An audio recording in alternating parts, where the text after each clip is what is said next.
This is La Pizarra, a place where we explore creative minds in the entertainment industry on both sides of the mic and the camera. Here is your host, Nikki Mondellini. If you're a podcaster or you've been thinking about starting a podcast, I highly recommend the platform that has worked very well for me when it comes to recording interviews, and that's Squadcast.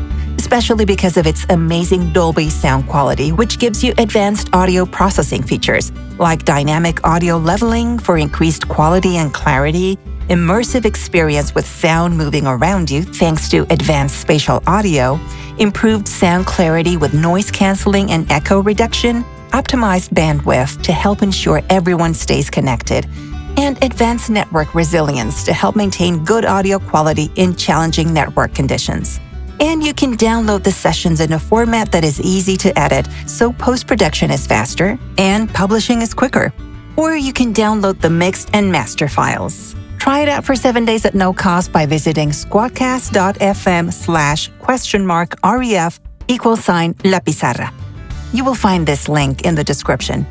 And you can also record video on Squadcast, which you can easily download into any video editing software. Depending on your membership, you can record up to 10 hours or more per month. They also have a great feature that uses autosave while you're recording to keep all the content, even in the case of technical failures, or if you forget to hit record when you're starting a session. And since you can record from anywhere, a cloud backup is available when you're not able to download your audio and video files. And I will let you know that tech support is very reliable. They will get back to you within a couple of hours to troubleshoot any issues. Go ahead and start your 7-day free trial today at squadcast.fm/ref=La Pizarra. After your free trial, you can decide which membership level best fits your needs, and you can pay monthly or annually at a discounted price. Find out all the amazing things you can do with Squadcast by clicking on the link. Welcome to La Pizarra. I'm your host, Nikki Mondellini. La Pizarra means the slate for those of you who are not bilingual or who haven't been listening to this podcast before. So I'm just going to tell you a little bit about what this show is. We talk about everything related to the entertainment business on both sides of the camera. So it's not only actors and voiceover artists, but it's also directors and producers, creative directors, you name it. We have every angle, every aspect for all of us performers to learn from, and for producers and directors to sort of see the other side, like what actors go through when they're preparing and everything they need to take into account so that we are all on the same page. So that is one of the purposes of this podcast. And today I'm very happy to introduce to you one of the best acting coaches that I've ever worked with, and also one of the best in Hollywood. And his name is Jeff Dockweiler. You can find him on Instagram as @CoachDoc1. So anyway, that's the easiest way for you to find him there. So without further ado, we will start this show. So over the past 12 years, Jeff Dockweiler, or Doc, as we all call him, has established himself as one of the biggest acting coaches in Hollywood, with experience in every capacity of the business, including writing, directing, producing, and acting. His unique approach to mastering storytelling has resulted in the highest level of success for the actors he works with regularly. Yes, definitely so. Doc's clients have enjoyed an 80% callback rate, booked jobs in films and TV shows of all kinds on every type of outlet, including all of the major studios, networks, cable, and streaming networks. And at least one of his clients have booked a pilot every year. Even during COVID, with tensions being high and far less opportunities were available, Doc's clients booked over a dozen movies and more than 30% and more than 30 episodes of television. I mean, definitely you can see that that is a huge percentage. And anyway, so just help me welcome Coach Doc. Hi, Jeff. How are you doing today? Hey, thanks for having me. This is awesome. I'm so happy that you could join us because you are a very busy person. You not only have two groups of people, one in LA and another one in Houston, but you also do a ton of private sessions helping people prepare for their auditions and just doing an amazing job. So I really thank you for this time. I'm happy to be here. It's funny you say that. I just finished a session with a new client in Kansas City, Kansas, Wow. who was auditioning for a Jennifer Lopez movie. Wow. So, well, there you go. Yeah, I've got clients all over the world, all over the country, and it's been great building that clientele, but it does make my time very scarce when it comes to all that. But I'm happy to make time for this. This is awesome to be here. Yeah, because it's not only the time difference and, back-to-back sessions. So it can be hard. And I know that you've had sessions like sometimes even at 7:30 in the morning, even before having your cup of coffee. Yeah, I forget what day it is, what time it is, which time zone. I've become an expert at all of them as far as the math goes. But yeah. Especially with COVID, it's opened it even more so because people have become more and more accustomed to working on Zoom, and self-tapes are more the norm than anything ever. So it's been something in which it's been an interesting factor during COVID. We shut down for 3 months and the whole business was shut down. I had nothing for 3 months, and since then it's just skyrocketed because now agents that are in LA that have clients in New York or Florida or Atlanta, Georgia, or even overseas, all now want me working with their people on a regular basis. So it's been a very interesting time. I've already coached well over, I think it's now over 370 audition scenes this year. This year alone. Oh my goodness. Yeah, just in 4 months. So needless to say, I don't know where I am half the time because I can definitely understand that. Yeah. Right. My goodness. Well, before we go into a little bit more detail about the audition process and breaking down a scene and everything, I want you to talk a little bit about your story and how you began in show business, because you don't have like the traditional start into the business. You came to it a little bit later on. So tell us how you started in this. Yeah. So, growing up, I always had two loves. I had sports and I loved television. I didn't know whether I loved acting or writing or directing or any of that stuff. I just knew I loved storytelling. And that was my outlet. My family didn't have a lot of money. So it was, if I wasn't at practice for whatever sport I was playing, I was watching television and getting in trouble for doing so. And the funny part was, I remember as a kid at one point telling my mom when she got mad at me because I wasn't doing my homework, I said, I'm doing research for my career. And I think I was all of like 11 years old when I was saying, but yes, I sports was accessible to me. I was good at all of them, but basketball ended up being my focus. And I worked really hard and got the opportunity to get a scholarship to play in college and played for one of the best small colleges in the country.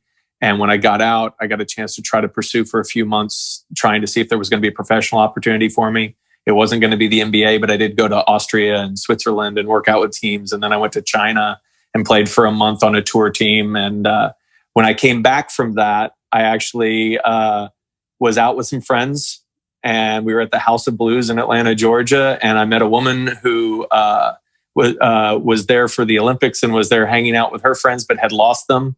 So we offered to let her hang out with us until she could find her friends. And when we got around to what we do for a living, it turned out she was a producer in Hollywood. Wow. And at the time, my little outlet of creativity was just making up different professions for what I do.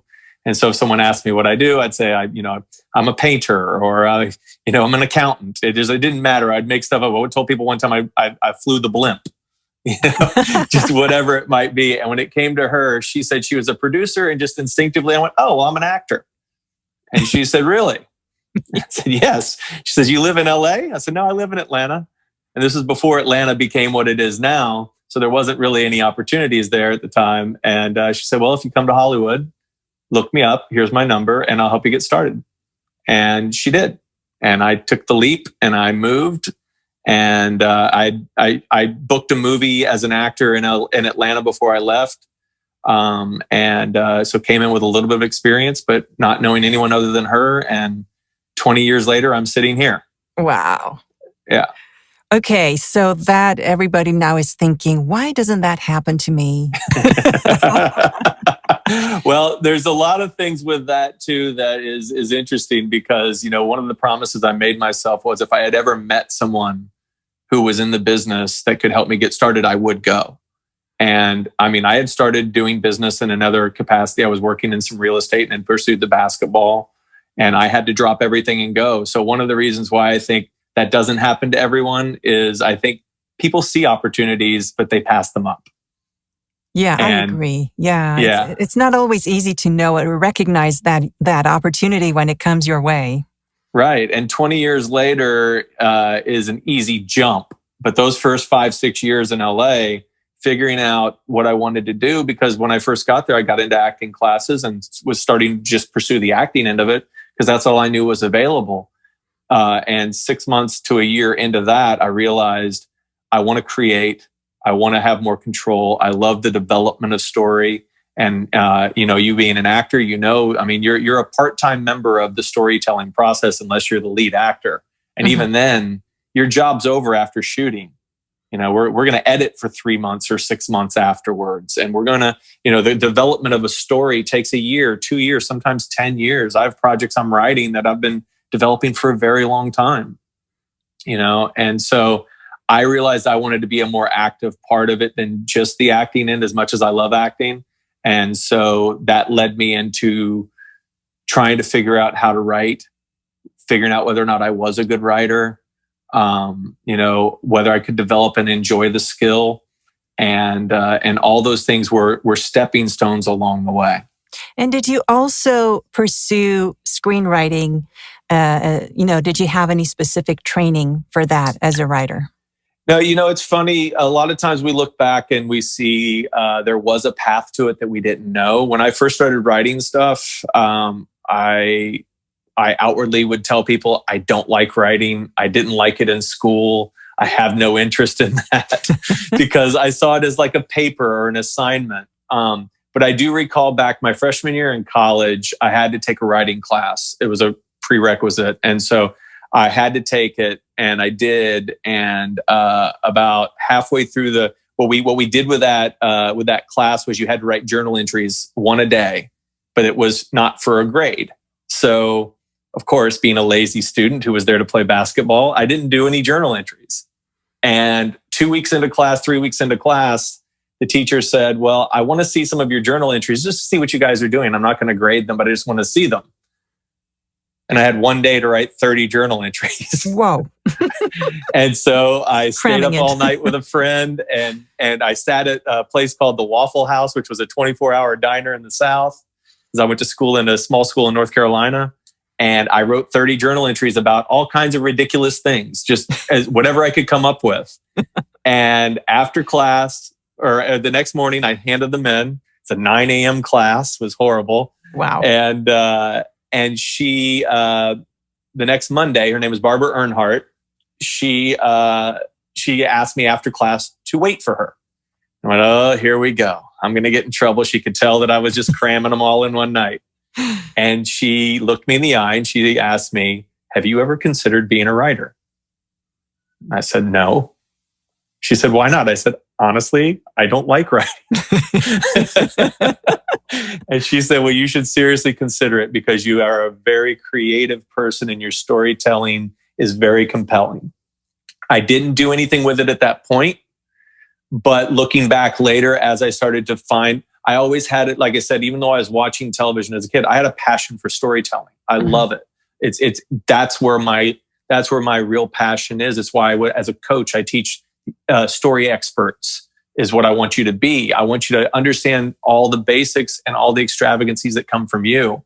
And so I didn't have formal training, but I had that to start. And then I got a great opportunity. A friend of mine worked for, when I was in LA, I'd been here for 2-3 years, and I was just finding my way through. I was doing stand-in work I did like 4 movies in a year. A friend of mine was the first AD. first assistant director for those listening that don't know what that is. And he got me a job as a stand-in, which was a very good job at the time because you're there for the run of the show, and you get a chance to meet directors and work with cinematographers and watch how everybody works on the set. You're a part of the process. I learned a lot about filmmaking during that year of 4 movies. But the last movie I did was a movie produced by a guy named Stephen J Cannel. And Stephen J Cannel was one of the most prolific writer-producers in television history. At the time when we only had 4 networks, Fox, NBC, CBS, and NBC, he produced the third one year he produced the third most product from his studio. He was the third ranked out of 4 studios. So he actually beat out a studio. And his first, he was who helped launch. He was the creator of 21 Jump Street, helped launch Johnny Depp and the Fox network. But he also went as far back as the Rockford Files with James Garner and gave Tom Selleck his start. It was like he produced more different titles than anyone in the history of television at the time that he passed away. I don't know if it's been now. But I worked for him for 4 years, and he was known as the best mentor to writer producers in Hollywood. Wow, what an amazing break to be working with him. My goodness. And the way that happened was crazy. I was working as a stand-in, became friends with a guy that was working in his office. This guy named Dylan, who became one of my best friends. And Dylan called me one day and said, "Hey, we have a temp option open here for 2 weeks. You should come in. Maybe you can get to know Steve more. Maybe you can get to know more of the production people." And so I did. And that 2-week job, after it, they asked me to stay 2 more weeks. And then after those 2 weeks, they asked me to stay on for as long as I like. Wow. Amazing. Yeah. Amazing. It's crazy. So I mean, I was very lucky to get to know, and he's the one who challenged me to immediately start writing every day.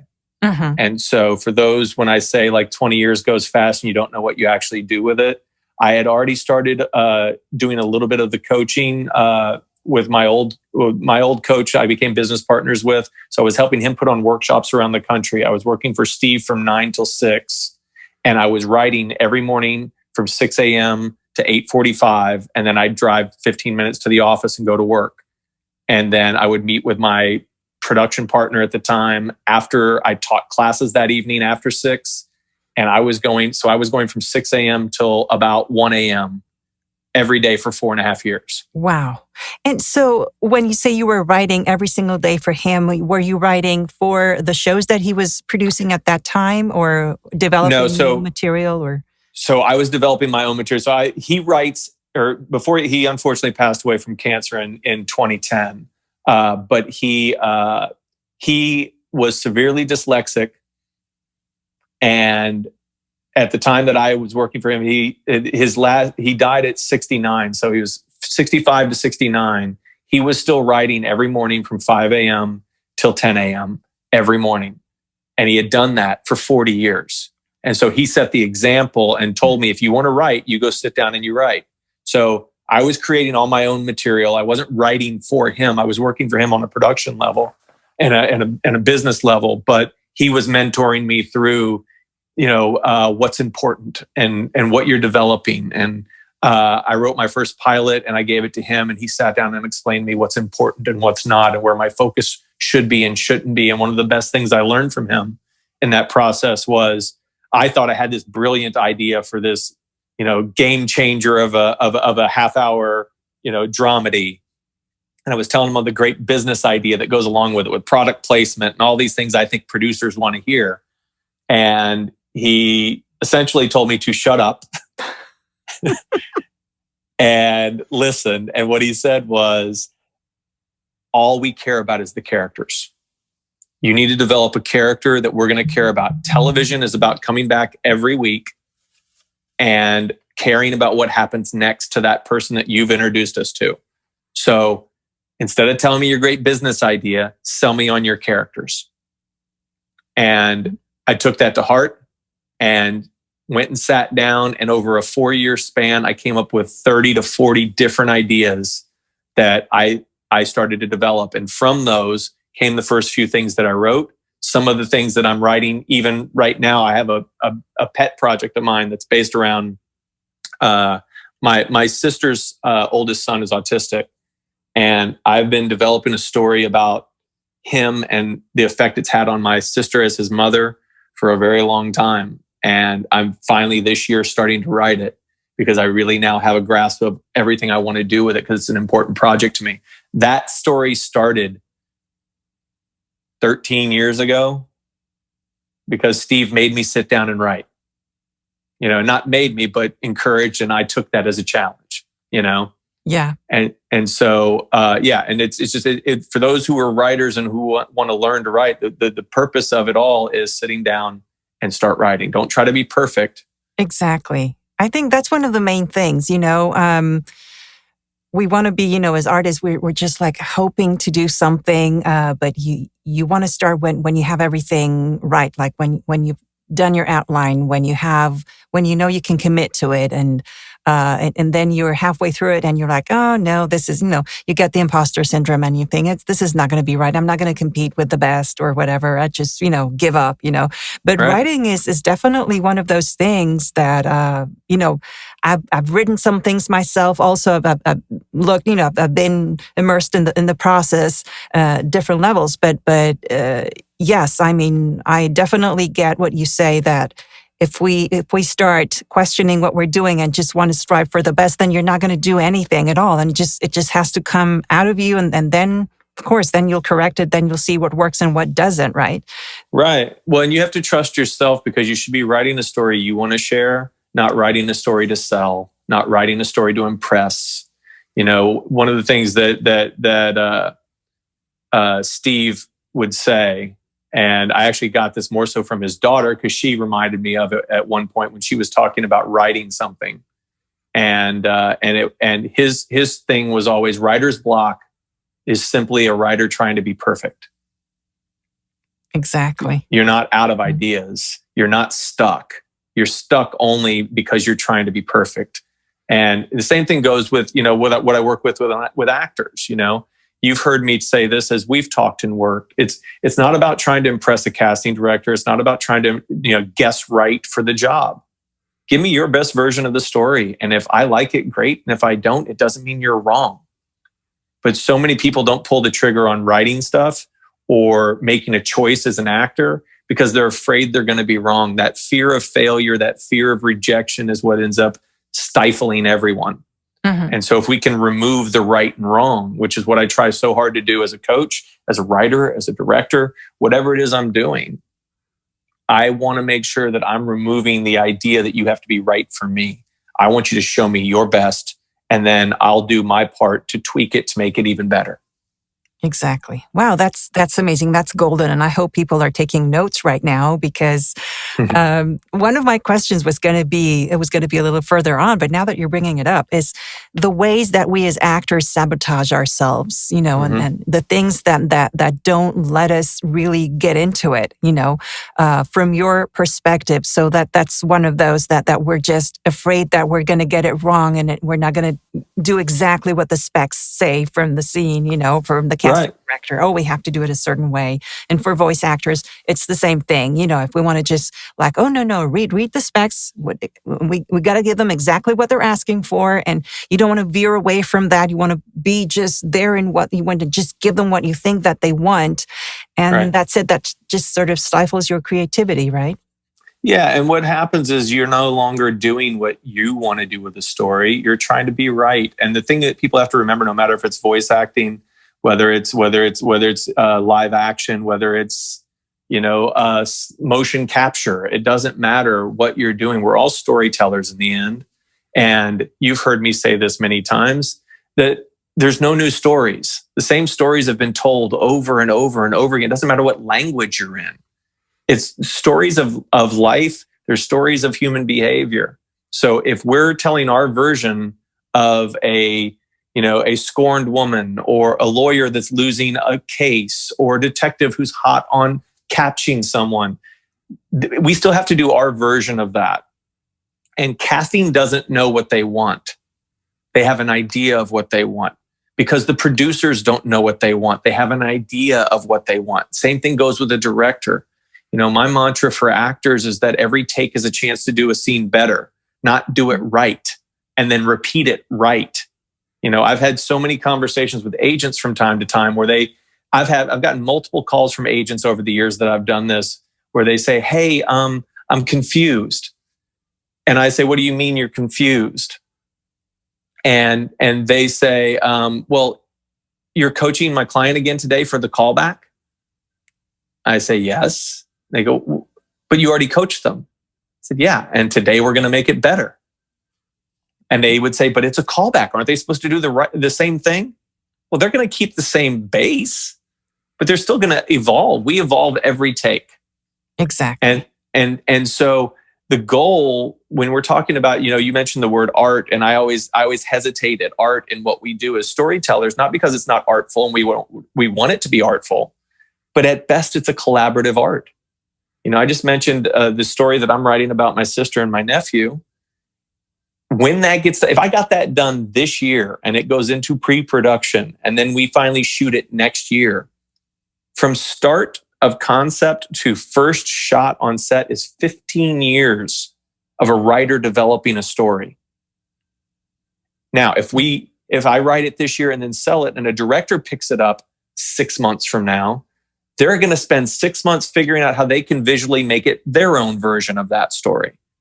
The producing team and studio that purchased it are investing because they want to make money off of it, so they want it to be marketable to the masses. Then you hire a lead actor who has their opinion on what it is. Then you get hired to play, you know, a supporting role that has 2 scenes, and you're trying to get it right. They don't know what was right when they started. They don't know what's right now. We keep going. And every take we do it, it's going to be for continuity purposes very similar once we're on camera. But we're still going to have little nuances. And that's why each take we keep going till we go, "Ooh, that's the one. That's the one that grabs my heart." And I think to answer your question about what gets in the way of actors is I don't think they understand how the business works. I think they think it's a dream that can become a reality, and they hope that they were born with it, and they don't treat it like a skill. You know, the skill of acting is, I think, one of the most discounted things in life as far as businesses go, because people look at it like it's the hardest part of it is memorizing lines. That should be the least of your worries, because that's just a prerequisite for what you have to do for the job. Like I watched the Britney Spears documentary a few weeks ago, and her mom was talking about a time in her career where they went to New York and she was trying to find her way in. And it was after she had a little bit of success with the Disney, the Mickey Mouse Club, and all that, right? And what her mom said is exactly why I think it's so hard for actors. Because her mom said, "Brittany and I moved to New York, and she worked really hard. She took dance lessons, she took vocal lessons, she did the acting thing." Like, wait, what's wrong with that concept there? Did the acting thing. Just like a side note or whatever. Yeah, oh, you get an audition and you just go. Well, no, it's a skill like anything else. And so most actors don't develop their skill, so they don't have confidence, so they fear failure and they fear rejection. And if what they do they're proud of, then they won't have that feeling of the need of approval. Getting an audition is the job. Then if you get a callback, that's a new job. You get another callback, that's a new job. And then when you go on set, if you book the job, that's a new job. Too often actors look at an audition as an opportunity for a job. And the minute they treat it that way, they make it far too special. They put way too much pressure on themselves, and they're already worried about what they're going to lose. You don't have the job. You didn't lose the job. You had an opportunity to tell your version of a story. And if they like it, they invite you back. And if they don't invite you back, you move on until you find someone who likes your version of the next story. And if you truly adopt that, actors can be healthy. But unfortunately, they judge it based on booking. It's why I don't brag about the names of the actors that I work with. You notice on my website, I don't mention the names of the people that have succeeded, because I don't want it to be about me. I want it to be about the story. For me, the story is the star. If the actors can make the story the star, then they're focused on something that they can actually affect in a positive way. And so talking about the story, okay, and now let's get a little bit more about into how to break down a scene.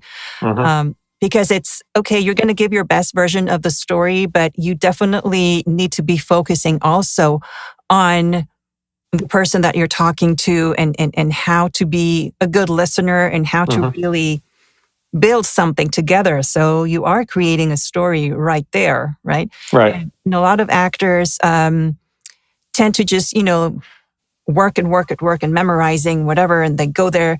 But I see a lot also that the listening factor is something that they don't take to heart, and that's such a big part of telling that story, So Yes.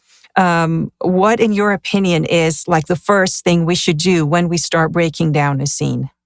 Well, the first things first, what you need to do is what I just finished with, which is make the story the most important thing, not you. Okay. Most actors who don't listen, it's because they're focused on what they're doing, not what their character is pursuing.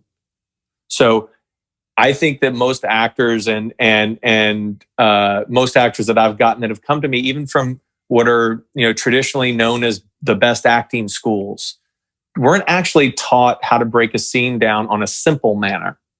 Okay, so most people complicate it to sound artful and sound smart. I want to simplify it. The way we simplify it is when you look at a script, the first thing you need to figure out is what is the story that this character is a part of. So the storyline in your breakdown, when the breakdowns are sent to you as an actor, most actors open up that PDF and start trying to memorize lines. Yeah, right off the bat. Yeah. Right off the bat. Let me see how many lines I have. Let me see how many pages this is. I don't open that PDF until I've already looked at all the character descriptions and the storyline. Because the storyline tells me what this is going to be about. The character description is going to tell me what part your character is affecting in the story. And then I'll also look at who the writer is, who the director is. And I'll look up their other projects so I understand what type of storyteller we're dealing with. Because even the most extravagant actors and extravagant writers pretty much do the same thing in all their stories because they're bringing a version of themselves to what it is. Robert De Niro is always Robert De Niro. Meryl Streep is always Meryl Streep. No matter what we do, what costume we put on them, they don't transform, even though we love to use words like that. We go to see their version of stories because we find them interesting. Same thing goes with writers. So you look up the writer, and if it's an Aaron Sorkin movie, there's a lot of dialogue. Everybody is really intelligent, but they're goofballs in love. It's like every single thing he's ever written is that, and it's going to revolve around a court case because he has a law background. So looking at that kind of stuff immediately gives you an understanding of what the story is to start. Then when you open up those scenes, audition scenes are chosen because we need to see that you understand the different levels that character is going to go through. So if it's a matter of we have a person who's hopeful in the beginning, then they go through depression and then they overcome. We've got to see them hopeful. We've got to see them depressed. And then we've got to see them overcome. Because we got to see that you can bring your version of that in a way that matches our visual of how we're going to make this movie or TV show. And so looking at that, what you got to figure out in each scene is what your character wants. So the equation is really simple. A plus B equals C.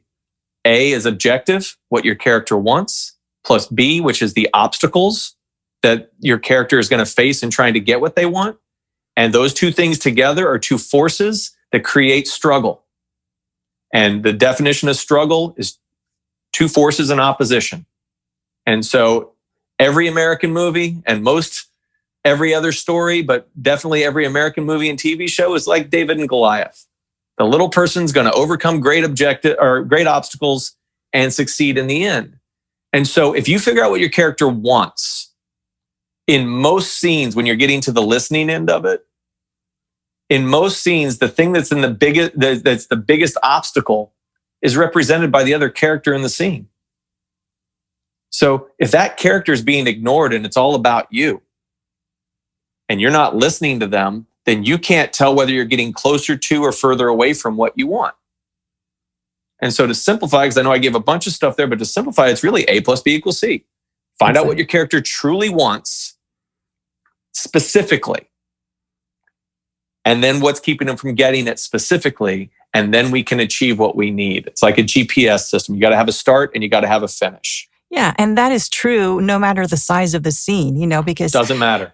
Sometimes, of course, when we're, starting out and we have like the simplest of scenes and you have one line, right? Even with that, you have to be in tune with what the story is and not just think, oh yeah, I'm just going to deliver this one line and I'll just do it in, in a few different ways. But you're not thinking of the story that line is a part of. Right. Right. And the thing with that too is sometimes the less the lines, the more difficult it is, because again, the story isn't about you, especially if you only got one line, 2 lines. You're not there to prove you're a good actor. And that's where that whole dream idea comes in, where people go, oh, he had one line and then he became a star. Saying, here's your file, ma'am, is not going to make anybody a star. You know what I mean? We have to understand what that file means to the story. And if we understand that, then we also know there's only one way for you to tell that story. So there's not 30 ways to say a line. There's one thing that is good for you, for your version of that, and you need to find it and give it. If you get an adjustment, then you adjust. You're still giving your version of the adjustment. Exactly. But you need to know the presence of your character in that story. The story is important, not you. Auditions are not a chance to prove you're talented. And a job is not an opportunity to get another job. Exactly. It's what you detonate in someone else, right? And now that when you were saying all that, I just remembered in the show Barry. Oh my gosh, I love that show. So he is, he's going to, the main character. Right.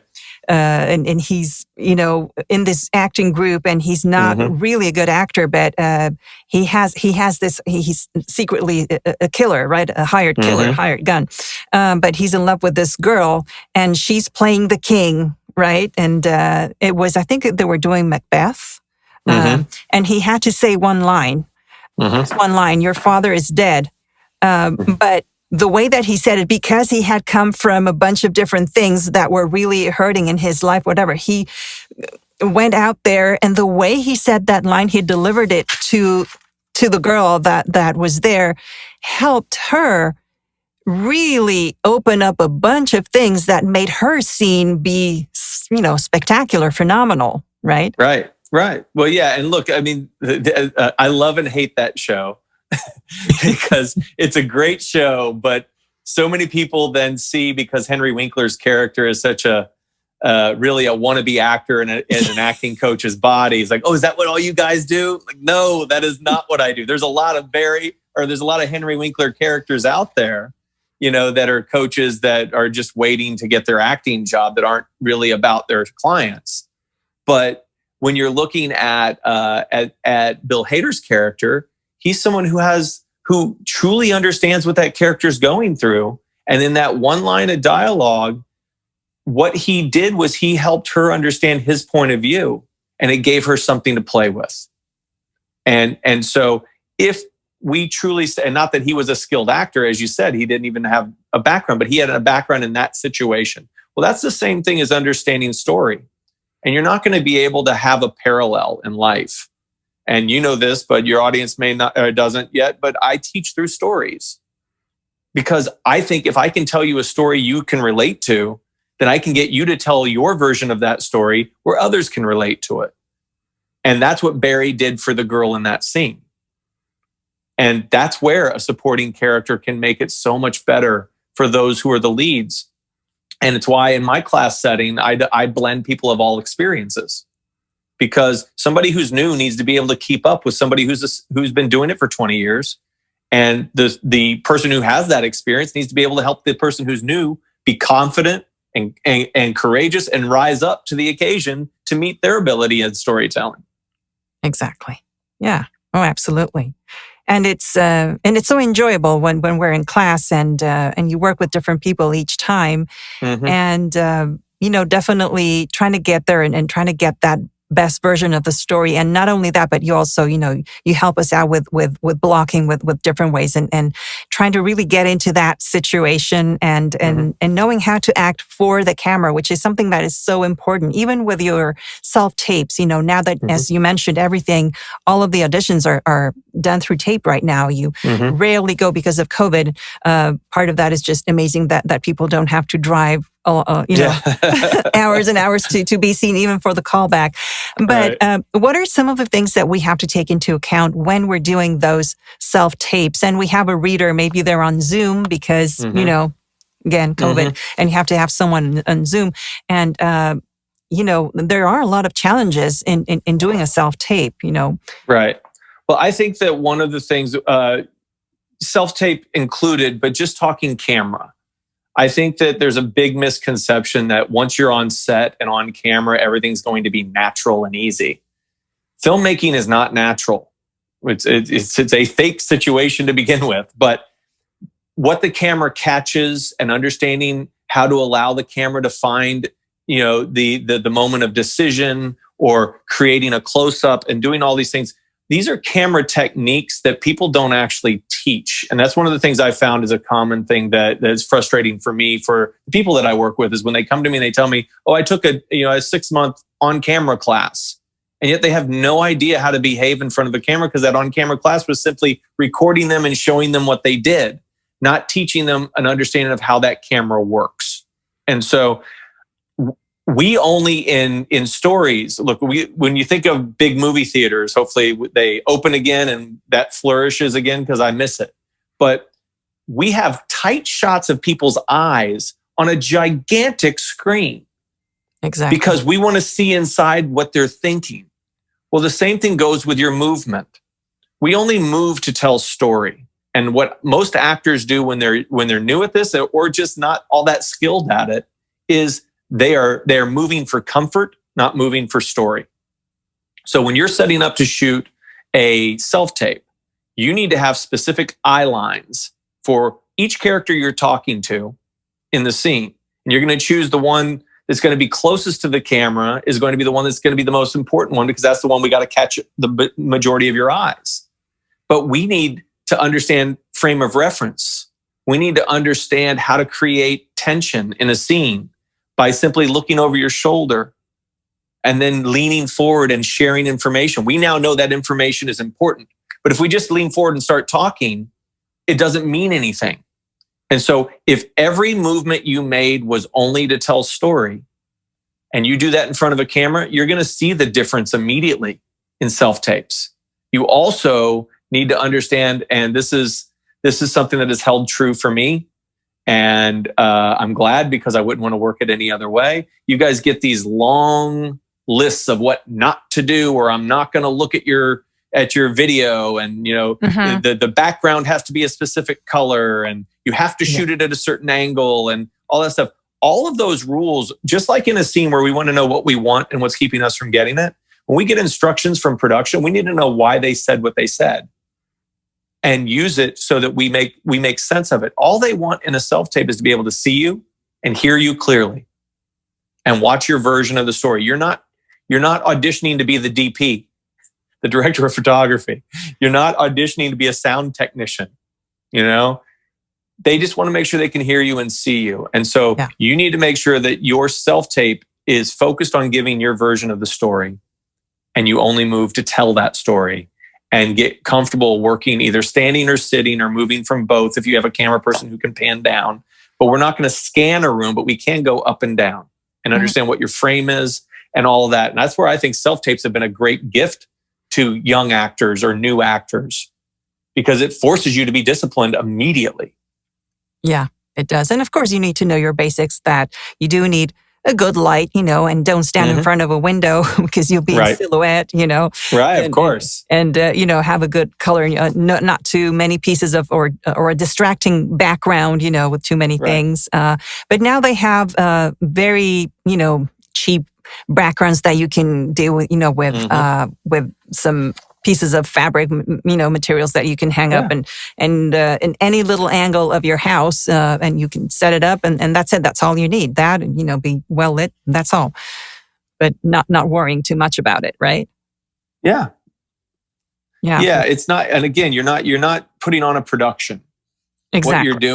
What you're doing is giving them your version of your story. It's interesting. I was listening to, there was an interview with, who was it? Sheila Jaffe, huge casting director, has done a ton of stuff. And she's a old school New York casting director, but she was happy to hear her mirror my thoughts on, we don't care to see you try to do it perfect. We want to see your version of it.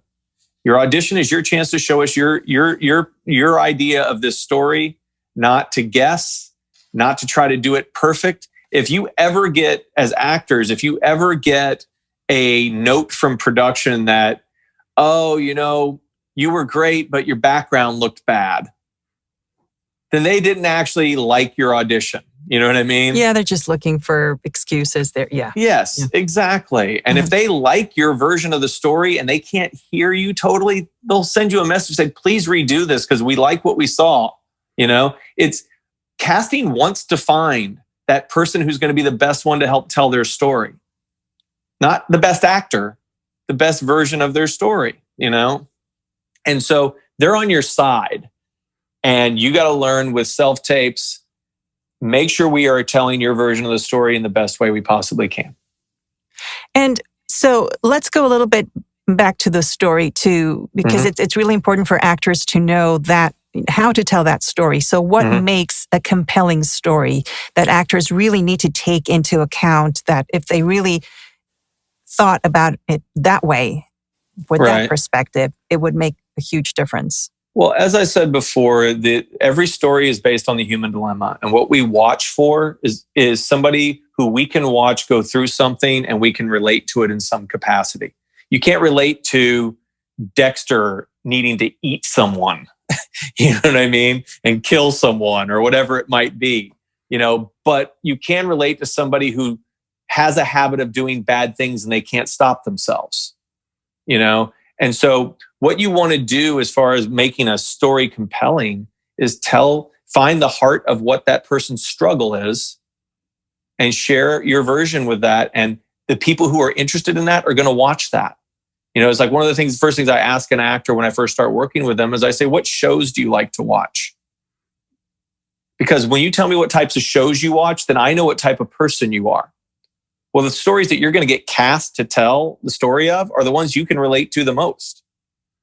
And so you need to know what's interesting to the story to you. And if you truly share that, then the people who can relate to that type of story are going to be compelled to watch.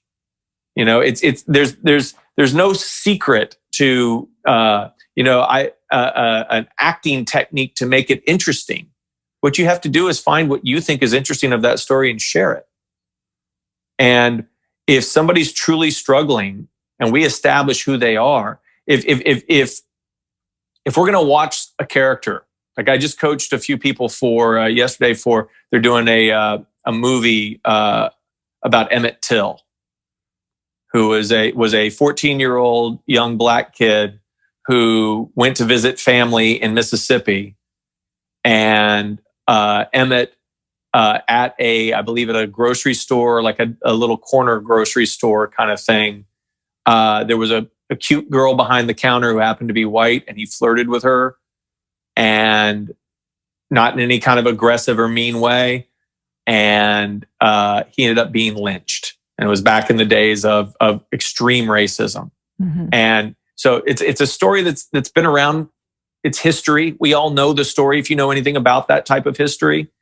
But the audition scenes were all, I can't tell you what the detail of them, but what I can say is they were all to paint the picture of a kid who was a normal, harmless child who happens to be in a man-sized body at 14, and at that time in the South his appearance to white people was danger. So we don't care that he gets killed if we don't know that he's a good person first.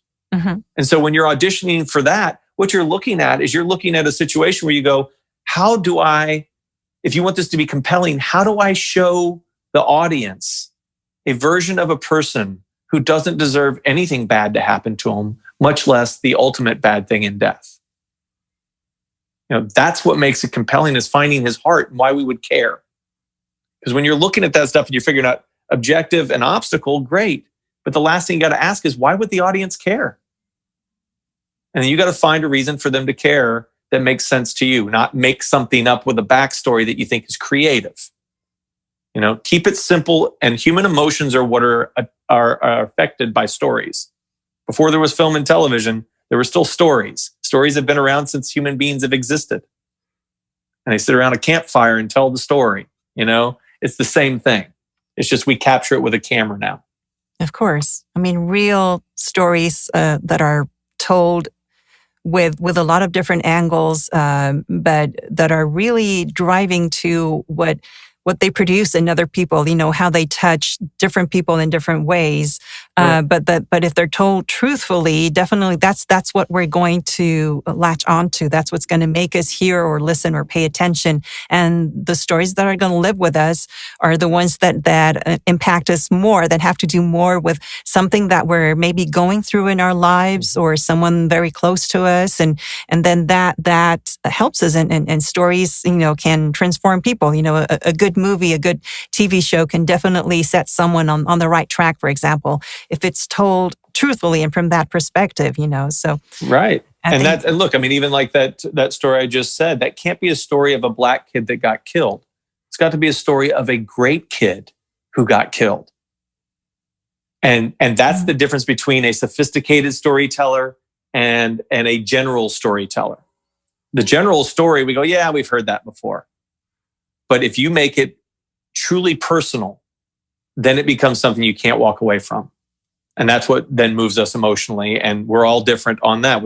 Some people cry over people succeeding. Some people cry over people losing. It depends on where you are in your life. Yeah, totally. It's definitely what's going to strike a note with you and with what you're living. And if you don't understand it, if you have a script where your agent thought, okay, you know what? Let's say we're typecasting you. You look the part, right? And so they picked you from your headshot, kind of thing, But you see the story and you have a little bit of trouble relating to it because it's a situation that it's maybe very, very far from what your reality is. You still need to find that truth in that story, right? Or how would you go about that? Well, what you do is, first and foremost, if you read it and you can't relate to it, you've got to find a way to relate to it. Okay. And so what you have to do is get to the heart of that story. And so if you like I said, like if it's a character, since we said the thing of race, if your character is you're cast to play a woman who has severe racial bias, and that is not in your heart whatsoever, then you have to get to the heart of what causes a racial bias. Okay. And then you got to get to why that character has reached that point. And what I teach all the time is everything is cause and effect. How you behave is based on the things that have happened to you in the past. Our experiences shape what we do next. And so I have to find a way to find a redeeming quality in every single character. And that redeeming quality is not a thing that justifies what they do, but it helps us understand why they do what they do. And like, for instance, when I first started, the first job I had on a set was for a show called All My Children. It was a soap opera, been on for longer than I'd been alive, and I got the chance to go work on it, and it was a great challenge. But one of the guys that I worked with, he had been on daytime television for, I think it was 29 or 30 years at that point. He had been on 2 or 3 different soaps in a major capacity. And he was the resident bad guy on All My Children at the time. And he asked me for help with what he was doing because he felt like he was doing the same thing over and over and over again. And he was asking the question, why is my guy such a bad guy? And so I simply asked him a question and made him answer it before we started any more work. And all I said was, why does he do the things that he does? What is it that makes him do what he does? I said, what drives him? And he said, well, he wants to be the greatest doctor in the world. Okay. And when he loves, he loves 100%. Okay, so now when we're talking soaps, and you've been a part of one yourself, so you know how far we have to go because we're doing so many stories a week. That character faked his own death to see if a girl cared enough. You know what I mean? He kidnapped someone, another girl, to make her fall back in love with him. He pushed people over the edge of death as a doctor so he could bring them back. But, his nickname was Dr. Evil on the show. It's like, but if we understood that everything he's doing is because of his two passions in life, medicine and love, then even though what he does we can't actually relate to, we can get 100% behind if we're the actor that has to do that story. And his character can believe that he is absolutely right in doing what he's doing. Because based on his cause and effect, that's what works. And so finding a way to relate to something doesn't mean justifying it. It means understanding it. And we've lived right now in America in a very divided time. But I think one of the biggest problems is so many people on each side don't want to hear the other side's point of view. They just want to tell them they're wrong. And so for me, what I have to do as a coach, when I look at a scene for you guys, I'm not just looking at your character like a lot of actors do. I'm looking at the story, and then I'm looking at what each character wants. And then figuring out how I can make that make sense to me, and then find the best version of that based on who you are. Because again, going back to the Emmett Till thing, I coached 2 actors for the same role yesterday.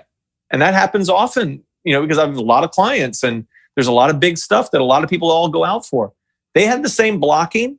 They understand the same heart of the story, but they were drastically different in their version of the story because their point of view in life is way different. And their level of experience is way different. One of them had luckily as a kid booked a show and had been on a couple other things, but he's probably done a total of maybe 17 episodes of television. The other one is one of my better younger clients. He's done 92 episodes of television and 2 movies. And he's been the lead in 3 shows. His point of view is going to be a lot more sophisticated based on his actions and his experience. So one is not better than the other. Because the guy with less experience actually looks more the part. When you talk about, I look just right for it, he looks perfect for it. The other one, his point of view is better for it. So finding that thing you can relate to, I think, is the hard part. And it's because people aren't trying to find an understanding, they're trying to find the right answer. So if your goal, when you are confused, is to find truth in the story and understanding, I think you'll stop hitting that roadblock of I can't relate to this. Yeah. And also what happens is that you taught this in class before, is that words start to come to you a lot easier, and you don't have to beat yourself with memorization, because once you understand the structure of the story, the words just flow naturally. Yes. Well, because you know the story and you know what's coming next. It makes sense, the words that are coming. Exactly. And so, yeah. And what you're referring to for your audience is that I always say words lie, actions don't. And so if we get to the heart of the actions of the story and what your characters are doing, then when we get to the words, we know what is a lie and what is a truth and what we're using those words to get, rather than how do I say it, what emotion or what tone, all those things that I hate, as far as terms go. It's not about delivering a line even. And you'd said that a couple of times. I don't like that word as much either, but it's commonly used, because to me, it's not about trying to do it right. It's why am I saying this and what am I trying to get?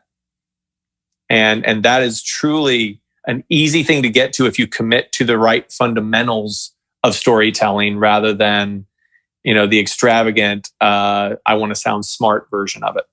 Yeah. Exactly. Wow. Well, Jeff, definitely, I tell you, I hope people have been taking notes, because it's definitely a game changer when actors start to really see the scene from the story, from really telling the story, instead of just, I got to learn these lines, I got to look just perfect, the camera has to be positioned here or whatever. But no, really tell the story. Your best version of the story is definitely what's going to set you apart, because I mean, you can't lie that way. You know, you're not just thinking about the end result and what you think they might like. If you are really authentic and they can perceive that, and they can perceive that your version of the story, you're really into it and you're understanding it that way, it's definitely going to put you in the best possible way, you know, in the best light.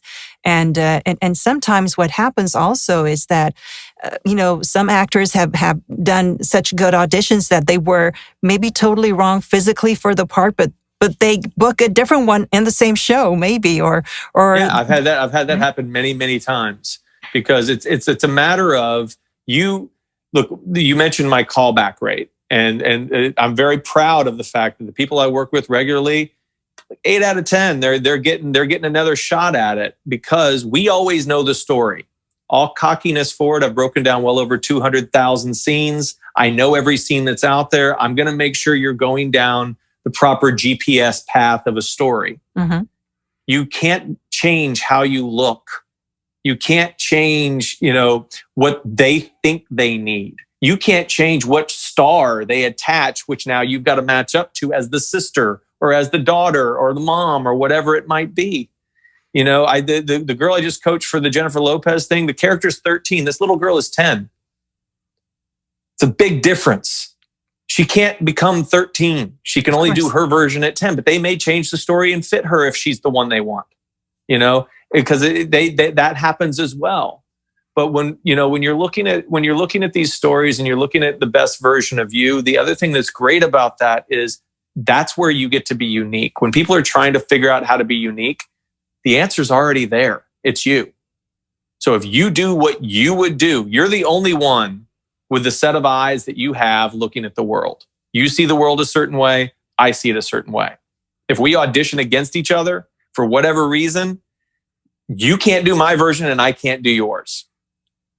So there's full confidence you'll be unique and you'll be the best version you can possibly give them. And if they don't want it, you know, I tell you guys in class, look at it like long-term dating. If you're looking for a long-term relationship, you don't go in and lie about who you are.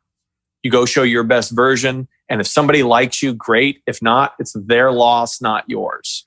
And too often actors walk out of a casting if they don't get it and they think that they lost out on something. No, production lost because they wanted something different than you.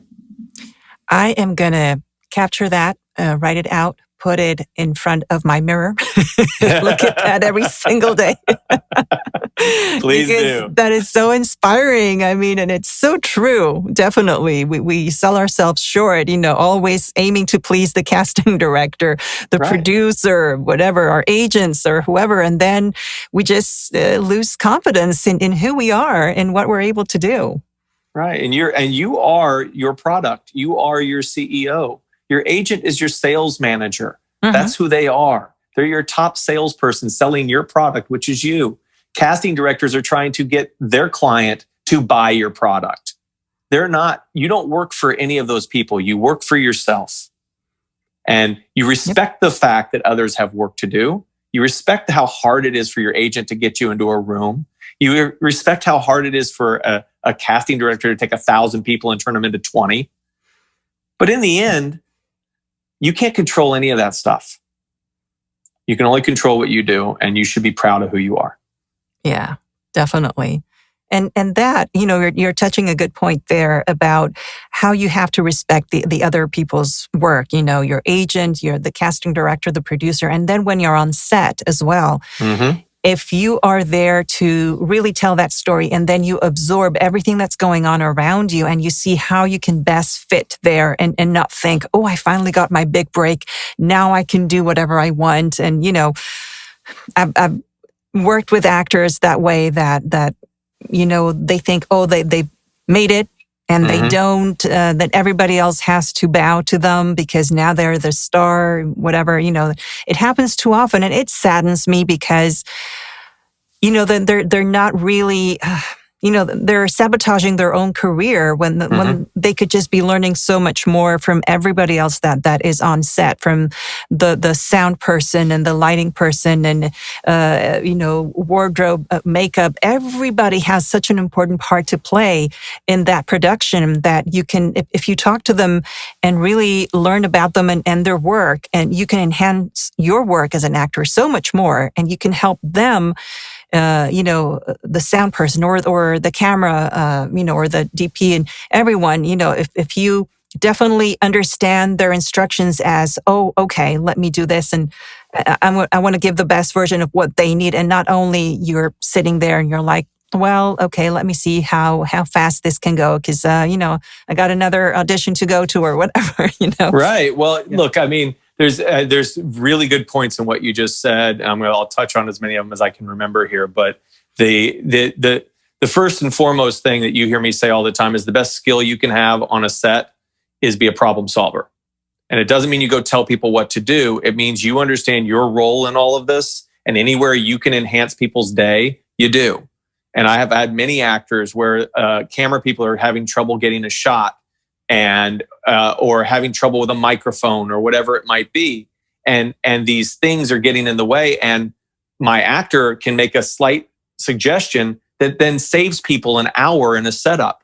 And that's huge to a production. But I think that rarely happens because, again, I think actors don't know what the business is like. The gift that I got of doing even that year of stand-in work was I got to see what everyone's job is. And I also got to see the fact that, when the actor has a 9 a.m. call time and they're only going to shoot 2 scenes and they got to be there for 12 hours and they're complaining, what they don't realize is the crew got there at 6 a.m.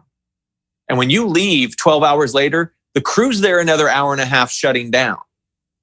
And so the idea of an actor coming in and having a problem with the fact that, I've got to wait 2 more hours. What am I going to do?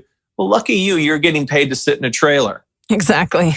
And you're not in a trailer because you're a king or a queen. You're in a trailer because we need you out of the way so we can go shoot our stuff. Mm-hmm. And that's really a big part of it. And so respecting the difficulties of everything that goes along with it is an important factor, because we're all just trying to figure it out as we go. We don't know what we want as filmmakers until we see it. Doesn't mean we don't have a really strong idea. It doesn't mean we don't prep. It doesn't mean that we don't problem solve ourselves. But you've got days where things happen and you've got to be ready to go. Especially when you work, the actors that are new, that are just getting opportunities, and working on real low budget movies. There's scenes that are supposed to happen 2 days later that happen in the same day because, it's raining today. We need to shoot indoors and we weren't planning on it, but let's go.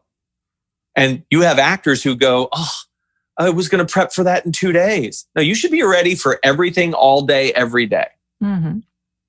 And respect the fact that making a movie or making a TV show is difficult. Making a commercial is difficult. You got to get a lot done in a short period of time at a very big budget. And there's a lot of decision makers involved with all of this. And so knowing your place and knowing your job and being able to help make people's days easier as a problem solver, as a professional, puts you in a position to come back over and over and over again. I have a client who I've mentioned in class multiple times, Juliana, she's done 6 movies during COVID. Wow. Because she just keeps getting hired because they know she's going to show up prepared and she's going to be a problem solver and she's not going to complain. She's going to be fun to be around. And so 6 movies during COVID. I just coached her for one that was shooting in Nevada. She rapped on it, came home, gave me a little gift for my place in her world. We worked for a day and then she left the next day to go shoot another movie. Oh, wow. And she's calling me from set and prepping every day. Here's what we're doing tomorrow. Here's what we're doing tomorrow.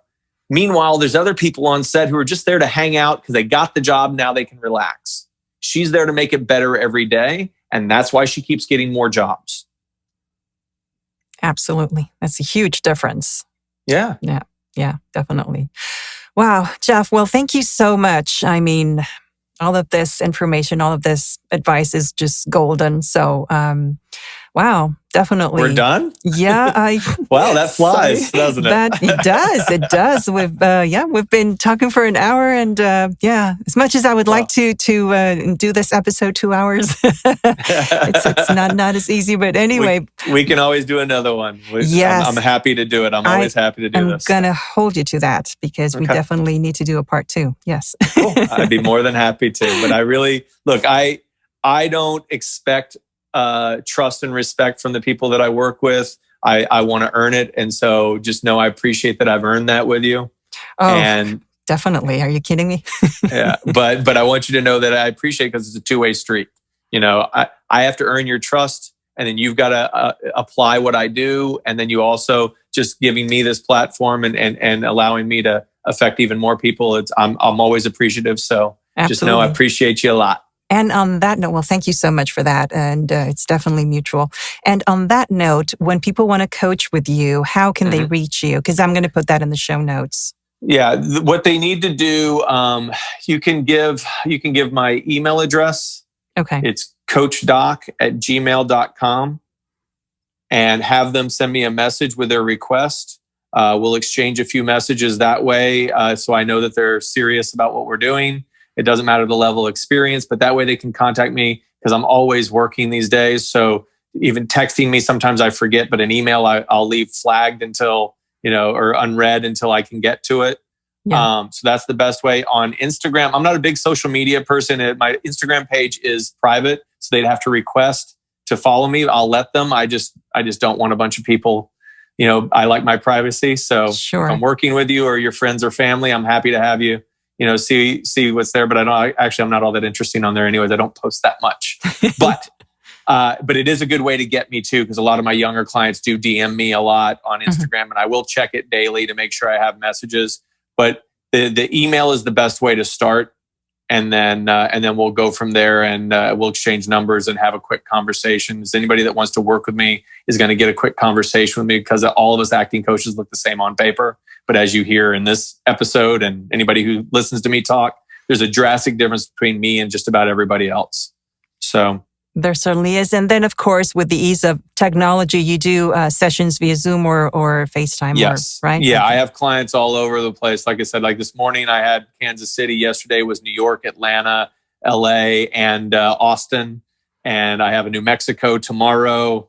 And so they're everywhere. I've got tons of LA clients and New York clients, but the COVID thing has definitely opened up the Zoom, and I do sessions that way. And especially for Selftapes, it's great, because then we're already on video and you're seeing the movement. So I actually do like the Zoom approach to it. I'd rather have people in person, just because I like that better.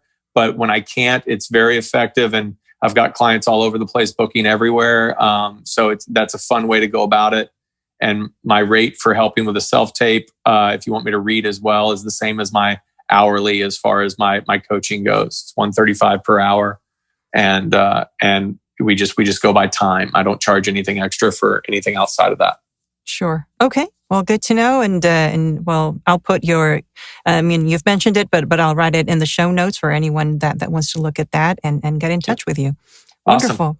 Okay. Well, thanks again, and I hope to catch you soon in class. Definitely. I can't wait. I'll be back in Houston soon, so I hope you can be there. Yes, absolutely. Right. Thanks for joining us on La Pizarra. Want to listen to more episodes? Visit lapizarrapodcast.com and download the app, where you'll be able to join the community and get access to exclusive material. Tune in next week for another interesting interview.